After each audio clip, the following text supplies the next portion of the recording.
ಶ್ರೀ ಗುರುಭ್ಯೋ ನಮಃ. ಹರಿ ಓಂ. ರಾಮಾನುಜದಯಾ ಪಾತ್ರಂ ಜ್ಞಾನ ವೈರಾಗ್ಯ ಭೂಷಣಂ ಶ್ರೀಮದ್ ವೆಂಕಟನಾಥಾರ್ಯಂ ವಂದೇ ವೇದಾಂತ ದೇಶಿಕಂ. ರಾಮಾಯ ರಾಮಭದ್ರಾಯ ರಾಮಚಂದ್ರಾಯ ವೇಧಸೆ ರಘುನಾಥಾಯ ನಾಥಾಯ ಸೀತಾಯ ಪತಯೇ ನಮಃ. ಮಾಮೀಸ್ ಸ್ಟೋರೀಸ್ಗೆ ನಿಮಗೆಲ್ಲ ಸ್ವಾಗತ ಮಕ್ಕಳೇ. ನಾನು ನಿಮ್ಮ ಪ್ರಿಯಾ ಮಾಮಿ.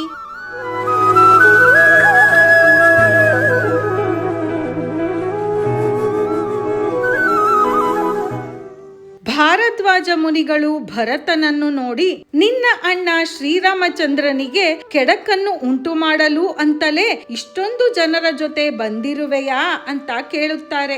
ಎಲ್ಲರೂ ನನ್ನನ್ನೇ ಸಂದೇಹ ಪಡುತ್ತಾರಲ್ಲ ಅಂತ ನೆನೆದು ದುಃಖ ಉಮ್ಮಳಿಸಿ ಬರುತ್ತೆ ಭರತನಿಗೆ ಅನ್ನುವುದನ್ನ ಹೋದ ಸಲ ವಿಡಿಯೋದಲ್ಲಿ ತಿಳಿದುಕೊಂಡ್ವಿ. ಮುಂದೆ ಏನಾಗತ್ತೆ ಅಂತ ಈಗ ನೋಡೋಣ ಮಕ್ಕಳೇ. ಈಗ ಭರತ ಹೇಳುತ್ತಾನೆ ಭಾರದ್ವಾಜ ಮುನಿಗಳಿಗೆ, ಇದೇನು ಭಗವನ್, ತ್ರಿಕಾಲ ಜ್ಞಾನಿಗಳಾದ ನೀವು ಕೂಡ ನನ್ನನ್ನು ಸಂದೇಹ ಪಡುವುದೇ? ರಾಮನ ಮೇಲೆ ನನಗೆ ಯಾವುದೇ ಕೆಟ್ಟ ಅಭಿಪ್ರಾಯವೇ ಇಲ್ಲ. ನನ್ನಣ್ಣನಾದ ಶ್ರೀರಾಮನೇ ನನ್ನ ಪ್ರಾಣ. ನನ್ನ ಪ್ರಾಣಕ್ಕೆ ನಾನು ಕೆಡುಕನ್ನು ಉಂಟು ಮಾಡಲು ಸಾಧ್ಯವೇ? ಅವನು ನನ್ನ ತಂದೆಯೇ ತಾನೇ. ಅಯೋಧ್ಯೆಗೆ ವಾಪಸ್ಸು ಕರೆದುಕೊಂಡು ಹೋಗಿ ಅವನನ್ನೇ ರಾಜನನ್ನಾಗಿ ಮಾಡಬೇಕು ನಾನು. ರಾಮ ಎಲ್ಲಿದ್ದಾನೆ ಅದನ್ನು ಹೇಳಿ ಗುರುಗಳೇ, ನನ್ನನ್ನು ಆಶೀರ್ವದಿಸಿ ಅಂತ ಭಾರದ್ವಾಜ ಮುನಿಗಳಿಗೆ ನಮಸ್ಕಾರ ಮಾಡುತ್ತಾನೆ ಭರತ. ಇಲ್ಲಿ ಭರತ ಭಾರದ್ವಾಜ ಮುನಿಗಳನ್ನು ತ್ರಿಕಾಲ ಜ್ಞಾನಿಗಳು ನೀವು ಅಂತ ಹೇಳಿದ ಅಲ್ಲವೇ ಮಕ್ಕಳೇ? ತ್ರಿಕಾಲ ಜ್ಞಾನಿ ಅಂದರೆ ಏನು ಅಂತ ತಿಳಿದುಕೊಳ್ಳೋಣ.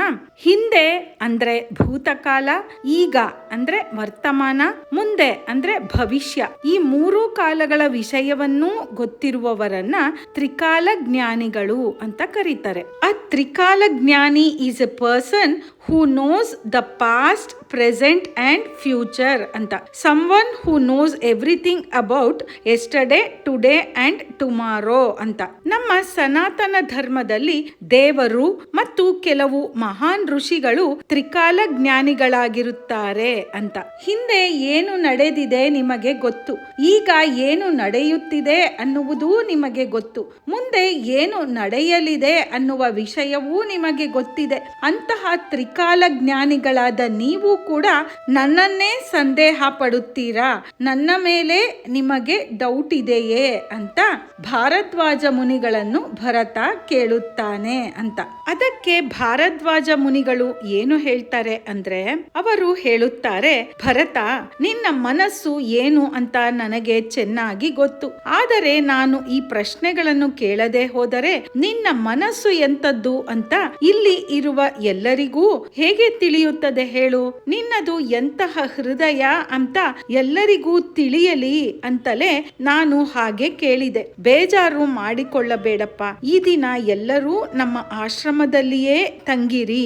ನಿಮ್ಮ ಸೈನ್ಯ ಸಮೇತರಾಗಿ ಎಲ್ಲರಿಗೂ ಇಲ್ಲೇ ಔತಣವಾಗಲಿ ಅಂತ ಹೇಳ್ತಾರೆ ಭಾರದ್ವಾಜ ಮುನಿಗಳು. ಔತಣ ಅಂದ್ರೆ ಅತಿಥಿಗಳಿಗೆ ಒಳ್ಳೆಯ ಸತ್ಕಾರ ಮಾಡಿ ಒಳ್ಳೆಯ ಊಟವನ್ನ ಹಾಕೋದು, ಹಬ್ಬದ ಊಟ ಅಂತ. ಭಾರದ್ವಾಜರು ತಮ್ಮ ತಪಶಕ್ತಿಯಿಂದ ಎಲ್ಲರಿಗೂ ಮೃಷ್ಟಾನ್ನ ಭೋಜನವನ್ನೇ ಏರ್ಪಾಡು ಮಾಡ್ತಾರೆ. ಸೈನ್ಯಕ್ಕೆ ಏನೇನು ಬೇಕೋ ಎಲ್ಲವನ್ನ ಒದಗಿಸುತ್ತಾರೆ. ಎಲ್ಲರಿಗೂ ತುಂಬಾ ಸಂತೋಷವಾಗತ್ತೆ. ಭಾರದ್ವಾಜ ಮುನಿಗಳು ಇರೋದು ಕಾಡಿನಲ್ಲಿ. ಕಾಡು ಅಂದ್ರೆ ಒಂದೇ ಸಮನಾದ ಬಯಲು ಪ್ರದೇಶ ಏನು ಇರೋದಿಲ್ಲ. ಭಾರದ್ವಾಜ ಮುನಿಗಳ ತಪಸ್ಸಿನ ಪ್ರಭಾವದಿಂದ 5 ಯೋಜನಗಳಷ್ಟು ವಿಸ್ತಾರವಾದ ಪ್ರದೇಶವು ಹಳ್ಳ ದಿಣ್ಣೆಗಳೇ ಇಲ್ಲದೆ ಸಮ ಪ್ರದೇಶವಾಗತ್ತೆ. ಸಾಮಾನ್ಯವಾಗಿ 1 ಯೋಜನ ಅಂದ್ರೆ 12.5 ಕಿಲೋಮೀಟರ್ ಅಂತ ಹೇಳಲಾಗತ್ತೆ. 5 ಯೋಜನ ಅಂದ್ರೆ 12.5 ಇಂಟು 5 ಎಷ್ಟಾಗತ್ತೆ? ನೀವೇ ಲೆಕ್ಕ ಹಾಕಿ ಮಕ್ಕಳೇ. ಉತ್ತರ ಗೊತ್ತಾದ್ರೆ ಖಂಡಿತ ಕಮೆಂಟ್ ಬಾಕ್ಸ್ ನಲ್ಲಿ ತಿಳಿಸಿ ಮಕ್ಕಳೇ. ತಿಳಿಸ್ತೀರಾ ತಾನೆ? ಸರಿ, 5 ಯೋಜನಗಳಷ್ಟು ಜಾಗವನ್ನ ಸಮತಟ್ಟಾಗಿ ಅಂದ್ರೆ ಈಕ್ವಲ್ ಆಗಿ ಮಾಡ್ತಾರೆ ಭಾರದ್ವಾಜ ಮುನಿಗಳು. ಮೆತ್ತನೆಯ ಹುಲ್ಲು ತುಂಬಿಕೊಳ್ಳುತ್ತೆ ಎಲ್ಲಾ ಕಡೆ. ಆ ಜಾಗದಲ್ಲಿ ಸೈನಿಕರು ಇಳಿದುಕೊಳ್ತಾರೆ, ಅಲ್ಲಿಯೇ ಮಲಗುತ್ತಾರೆ. ಭರತನಿಗೆ ಮತ್ತು ರಾಜಮಾತೆಯರ ಅನುಕೂಲಕ್ಕಾಗಿ ಅಲ್ಲಿ ಅರಮನೆಯೊಂದು ನಿರ್ಮಾಣವಾಗತ್ತೆ. ಅಷ್ಟೇ ಅಲ್ಲ, ಸುಗಂಧಭರಿತವಾದ ತಂಗಾಳಿಯೂ ಬೀಸತ್ತೆ ಅಲ್ಲಿ. ಅಂದ್ರೆ ಒಳ್ಳೆಯ ಸೆಂಟ್ ವಾಸನೆ ಕೂಡ ಬರ್ತಾ ಇದೆ. ಗಂಧರ್ವ ಗಾನ ಬೇರೆ ಕೇಳಿ ಬರುತ್ತೆ. ಅಂದ್ರೆ ಮಕ್ಕಳೇ, ಎಲ್ಲಿಂದಲೋ ತುಂಬಾ ಒಳ್ಳೆಯ ರಾಗದಿಂದ ಮತ್ತೆ ಮತ್ತೆ ಕೇಳಬೇಕು ಅನ್ನಿಸುವ ಸುಮಧುರ ಹಾಡು ಕೇಳಿ ಬರುತ್ತೆ ಅಂತ. ಎಲ್ಲರಿಗೂ ಷಡ್ರಸಗಳಿಂದ ಕೂಡಿದ ಒಳ್ಳೆಯ ಭೋಜನ ಕೂಡ ಆಯ್ತು. ಅಂದರೆ ನಾವು ತಿನ್ನುವ ಊಟದಲ್ಲಿ ಇರುವ 6 ರೀತಿಯ ರುಚಿಗಳನ್ನ ಷಡ್ರಸ ಅಂತ ಕರೀತಾರೆ ಮಕ್ಕಳೇ. 1 ಸಿಹಿ, 2ನೇಯದು ಹುಳಿ, 3 ಉಪ್ಪು, 4 ಕಹಿ, 5 ಖಾರ, 6ನೇಯದು ಒಗರು, ಕಷಾಯ ಅಂತ ಹೇಳಬಹುದು. ನಮ್ಮ ಊಟದಲ್ಲಿ ಈ 6 ರುಚಿಗಳು ಸಮ ಪ್ರಮಾಣದಲ್ಲಿ ಇದ್ದರೆ ಅದು ಆರೋಗ್ಯಕರವಾದ ಊಟ ಅಂತ. ಸರಿ, ಎಲ್ಲರೂ ಇಂತಹ ಒಳ್ಳೆಯ ಊಟ ಉಪಚಾರಗಳಿಗೆ ತುಂಬಾ ಸಂತೋಷ ಪಡ್ತಾರೆ. ಜನ ಮಾತ್ರವಲ್ಲ, ಕುದುರೆ ಮೊದಲಾದ ಪ್ರಾಣಿಗಳು ಕೂಡ ತಮ್ಮ ಆಹಾರವನ್ನು ತಿಂದು ತೇಗುತ್ತವೆ. ಯಾರಿಗೂ ಯಾವ ಕೊರತೆಯೂ ಇಲ್ಲ. ಭೋಜನ ಪಾನೀಯ ಎಲ್ಲ ಆದ ಮೇಲೆ ತೃಪ್ತಿಯಿಂದ ಜನರೆಲ್ಲ ನಂದನವನದಂತೆ ಇದ್ದ ತಪೋವನದಲ್ಲಿ ದೇವತೆಗಳ ಹಾಗೆ ಸಂಭ್ರಮದಿಂದ ವಿಹರಿಸುತ್ತಾ ಇರ್ತಾರೆ. ಅಂದ್ರೆ ಆನಂದದಿಂದ ಓಡಾಡಿಕೊಂಡಿರ್ತಾರೆ ಅಂತ. ಆಮೇಲೆ ಎಲ್ಲರೂ ಮಲಗಿ ಚೆನ್ನಾಗಿ ನಿದ್ರಿಸುತ್ತಾರೆ. ಮಾರನೆಯ ದಿನ ಬೆಳಿಗ್ಗೆ ಭರತ ಭಾರದ್ವಾಜರ ಬಳಿ ಹೋಗ್ತಾನೆ. ಅವರ ಜೊತೆಯಲ್ಲಿ ರಾಜ ಮಾತೆಯರು ಕೂಡ ಋಷಿಗಳನ್ನ ನೋಡೋದಕ್ಕೆ ಹೋಗ್ತಾರೆ. ಅವರುಗಳನ್ನ ಋಷಿ ಭಾರದ್ವಾಜರಿಗೆ ಪರಿಚಯ ಮಾಡಿಸುತ್ತಾನೆ ಭರತ. ಭರತ ತನ್ನ ತಾಯಿಯನ್ನು ಪರಿಚಯ ಮಾಡಿಸುವಾಗ ಹೇಳುತ್ತಾನೆ, ಇವಳೇ ನನ್ನ ತಾಯಿ ಕೈಕೇಯಿ. ಅಣ್ಣ ಶ್ರೀರಾಮನನ್ನ ಅನಾಥನ ಹಾಗೆ ವನವಾಸಕ್ಕೆ ಕಳುಹಿಸಿದ್ದು ಇವಳೇ. ಮಗನ ಚಿಂತೆಯಿಂದಲೇ ತಂದೆ ದಶರಥ ಮಹಾರಾಜರು ತೀರಿಕೊಂಡರು. ಇಷ್ಟೆಲ್ಲ ಅನಾಹುತ ಮತ್ತು ದುಃಖಗಳಿಗೆ ಇವಳೇ ಕಾರಣ ಗುರುಗಳೇ. ಇವಳಿಗೆ ಕೋಪ ತುಂಬಾ ಜಾಸ್ತಿ. ತನ್ನ ಸಮಾನಳಾದ ಸುಂದರಿಯೇ ಇಲ್ಲ ಅನ್ನುವ ಜಂಭ ಬೇರೆ. ಐಶ್ವರ್ಯ ಮತ್ತು ಸುಖ ಭೋಗಗಳ ಆಸೆಯಿಂದ ಯಾವುದೇ ಕೆಟ್ಟ ಕೆಲಸ ಮಾಡುವುದಕ್ಕೂ ಹೇಸುವುದಿಲ್ಲ ಇವಳು. ನಮ್ಮ ಎಲ್ಲಾ ಕಷ್ಟಗಳಿಗೂ ಕಾರಣಳಾಗಿರುವ ಇವಳು ಮಹಾಪಾಪಿ ಅಂತಲೇ ಹೇಳಿ ತನ್ನ ತಾಯಿಯ ಪರಿಚಯ ಮಾಡಿಸುತ್ತಾನೆ ಭರತ. ಅಂದರೆ ಭರತನಿಗೆ ಅವಳ ತಾಯಿಯ ಯಾವುದೇ ಗುಣಗಳು ಇಷ್ಟವಾಗುತ್ತಿರಲಿಲ್ಲ. ನಮ್ಮ ಯಾವುದೇ ಸಂಬಂಧಿಕರಾದರೂ, ಹೆಂಡತಿ, ತಂಗಿ, ತಮ್ಮ, ಗಂಡ ಯಾರೇ ಆದರೂ, ತಾಯಿಯೇ ಆದರೂ ಅವಳು ಮಾಡುವ ಕೆಟ್ಟ ಕೆಲಸಗಳಿಗೆ ಪ್ರೋತ್ಸಾಹ ಕೊಡಬಾರದು ಅನ್ನುವ ಮನುಷ್ಯ ಧರ್ಮದ ಪಾಠ ನಮಗೆ ಭರತನಲ್ಲಿ ಸಿಗುತ್ತದೆ ಮಕ್ಕಳೇ. ಯಾಕೆ ಅಂದ್ರೆ ಎಲ್ಲ ಸಂಬಂಧಗಳಿಗಿಂತಲೂ ಧರ್ಮ ಅನ್ನುವುದು ದೊಡ್ಡದು. ಧರ್ಮ ಅಂದರೆ ಬೇರೆ ಏನೂ ಅಲ್ಲ. ನಾವು ಮನುಷ್ಯರಾಗಿ ಯಾವ ಸಂದರ್ಭದಲ್ಲಿ ಹೇಗೆ ನಡೆದುಕೊಳ್ಳಬೇಕು ಅಂತ ತಿಳಿದು ನಡೆದುಕೊಳ್ಳುವುದೇ ಧರ್ಮ.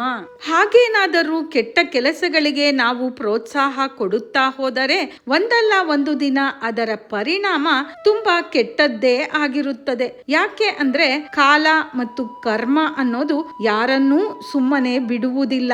ಯಾವ ಕೆಟ್ಟ ಗುಣಗಳು ಇದ್ದರೆ ನಾವು ನೆಮ್ಮದಿಯಿಂದ ಇರಲು ಸಾಧ್ಯವಿಲ್ಲ ಅನ್ನುವುದಕ್ಕೆ ಒಂದು ಸುಭಾಷಿತವನ್ನ ನೋಡೋಣ. ಈರುಷುರ್ ಧೃಣಿ ನ ಸಂತುಷ್ಟಃ ಕ್ರೋಧಿನೋ ನಿತ್ಯ ಶಂಕಿತಃ ಪರಭಾಗ್ಯೋಪಜೀವಿ ಚ ಷಡೇತೆ ನಿತ್ಯ ದುಃಖಿತಾಹ ಅಂತ.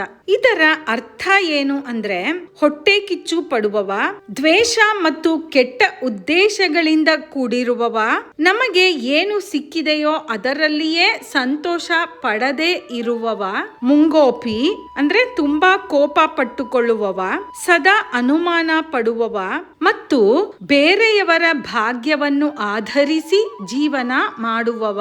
ಅಂದರೆ ಬೇರೆಯವರ ದುಡ್ಡಿನಲ್ಲಿ ಅಥವಾ ಆಸ್ತಿಯಲ್ಲಿ ಬದುಕು ನಡೆಸೋಣ ಅಂತ ಆಸೆ ಪಡುವವ. ಈ 6 ಜನರು ಸದಾ ದುಃಖದಿಂದ ಕೂಡಿರುತ್ತಾರೆ ಅಂತ ಈ ಸುಭಾಷಿತದ ಅರ್ಥ.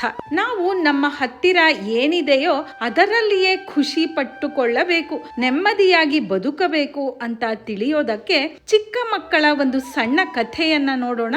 ಒಬ್ಬ 8-10 ವರ್ಷದ ಸಾಹುಕಾರ ಮನೆಯ ಹುಡುಗ 2ನೇ 4ನೇ ಅಂತಸ್ತಿನಲ್ಲಿ ನಿಂತಿದ್ದಾನೆ. ಅದೇ ವಯಸ್ಸಿನ ಒಬ್ಬ ಬಡ ಹುಡುಗ ಕೆಳಗೆ ನಿಂತಿದ್ದಾನೆ. ಆ ಬಡ ಹುಡುಗನನ್ನು ನೋಡಿ ಆ ಸಾಹುಕಾರ ಹುಡುಗ ಹೇಳ್ತಾನೆ, ನೋಡು, ನಮ್ಮದು 4 ಅಂತಸ್ತಿನ ಮನೆ. 4ನೇ ಅಂತಸ್ತಿನ ಮೇಲೆ ತಾರಸಿ ಇದೆ, ಅಂದ್ರೆ ಟೆರೇಸ್ ಇದೆ. ಅಲ್ಲಿ ಹೋಗಿ ನಿಂತ್ರೆ ಅರ್ಧ ಪಟ್ಟಣ ಕಾಣಿಸತ್ತೆ, ಅಂದ್ರೆ ಅರ್ಧ ಸಿಟಿ ಕಾಣಿಸತ್ತೆ. ಎಷ್ಟು ಚೆನ್ನಾಗಿರುತ್ತೆ ಗೊತ್ತಾ? ನಿಮಗೆ ಇಷ್ಟು ದೊಡ್ಡ ಮನೆ ಇದೆಯಾ? ನೀವು ಬಡವರು ಅಂತ ಆಡಿಕೊಳ್ತಾನೆ. ಅದಕ್ಕೆ ಆ ಬಡ ಹುಡುಗ ಹೇಳ್ತಾನೆ, ನೀನು ಆಡಿಕೊಳ್ಳುವೆ ಅಂತ ನನಗೆ ಸಿಟ್ಟೇನೂ ಇಲ್ಲ. ಪಾಪ, ನಿನಗೆ ಇರುವ ಬುದ್ಧಿಯನ್ನೇ ನೀನು ತೋರಿಸುವೆ ತಾನೆ. ನಮಗೆ ಟೆರೇಸ್ಗೆ ಹೋಗುವ ಕಷ್ಟವೇ ಇಲ್ಲ ನೋಡು. ಮನೆಯಿಂದ ಹೊರಗೆ ಬಂದರೆ ಸಾಕು, ಸುಂದರವಾದ ದೊಡ್ಡ ಆಕಾಶ, ಸೂರ್ಯ ಎಲ್ಲ ಕಾಣುತ್ತದೆ. ರಾತ್ರಿಯ ಹೊತ್ತು ಮಿನುಗುವ ನಕ್ಷತ್ರಗಳು, ಚಂದ್ರ ಎಲ್ಲ ಕಾಣಿಸುತ್ತೆ. ನನಗೆ ಇದರಿಂದಲೇ ತುಂಬಾ ತೃಪ್ತಿ ಇದೆ. ನಾನು ಸಾಹುಕಾರ ಆಗಬೇಕು ಅನ್ನುವ ಆಸೆ ಏನೋ ಇದೆ. ಹಾಗಂತ ನಾಳೆಯೇ ಸಾಹುಕಾರ ಆಗಬೇಕು ಅನ್ನುವ ದುರಾಸೆ ಏನೂ ಇಲ್ಲ. ನಿನ್ನನ್ನು ನೋಡಿ ಹೊಟ್ಟೆ ಕಿಚ್ಚು ಪಡುವ ಬುದ್ಧಿಯೂ ನನಗೆ ಇಲ್ಲ. ನಾನು ಕಷ್ಟಪಟ್ಟು ಓದಿ ಒಳ್ಳೆಯ ಕೆಲಸ ಹಿಡಿದು ಒಂದಲ್ಲ ಒಂದು ದಿವಸ ಒಳ್ಳೆಯ ಸ್ಥಿತಿಗೆ ಬಂದೇ ಬರುತ್ತೇನೆ. ಅದುವರೆಗೂ ನಾನು ತಾಳ್ಮೆಯಿಂದ ಕಾಯುತ್ತೇನೆ, ಇರುವುದರಲ್ಲೇ ತೃಪ್ತಿ ಪಟ್ಟುಕೊಳ್ಳುತ್ತೇನೆ. ನನ್ನ ತಂದೆ, ತಾಯಿ, ತಂಗಿಯರ ಜೊತೆ ಸುಖವಾಗಿ ಸಂತೋಷವಾಗಿಯೇ ಇರುತ್ತೇನೆ. ದುರಾಸೆಯಿಂದ ಯಾವುದೇ ಕೆಟ್ಟ ದಾರಿಯನ್ನೂ ಹಿಡಿಯುವುದಿಲ್ಲ. ಇದನ್ನೆಲ್ಲ ನಮ್ಮ ತಂದೆ ತಾಯಿ ನನಗೆ ಹೇಳಿಕೊಟ್ಟಿದ್ದಾರೆ ಅಂತಾನೆ ಆ ಬಡ ಹುಡುಗ. ಇಷ್ಟೆಲ್ಲ ಒಳ್ಳೆ ಸಂಸ್ಕಾರ ಕೊಟ್ಟ ಆ ಬಡ ಹುಡುಗನ ತಂದೆ ತಾಯಿಯರು ನಿಜಕ್ಕೂ ಶ್ರೇಷ್ಠರು. ಮಕ್ಕಳು ಮುಕ್ತವಾಗಿ ಮುಗ್ಧರಾಗಿ ಮಾತನಾಡುತ್ತಿದ್ದರು. ಇದರಲ್ಲಿ ಎಷ್ಟೊಂದು ಸತ್ಯ ಇದೆ. ಈ ಕಥೆಯ ನೀತಿ ಏನು ಮಕ್ಕಳೇ? ಸ್ವಂತ ಬುದ್ಧಿ ಇರಬೇಕು, ಸಂಸ್ಕಾರವಂತರಾಗಿ ಇರಬೇಕು ಅನ್ನುವುದು ಮುಖ್ಯ.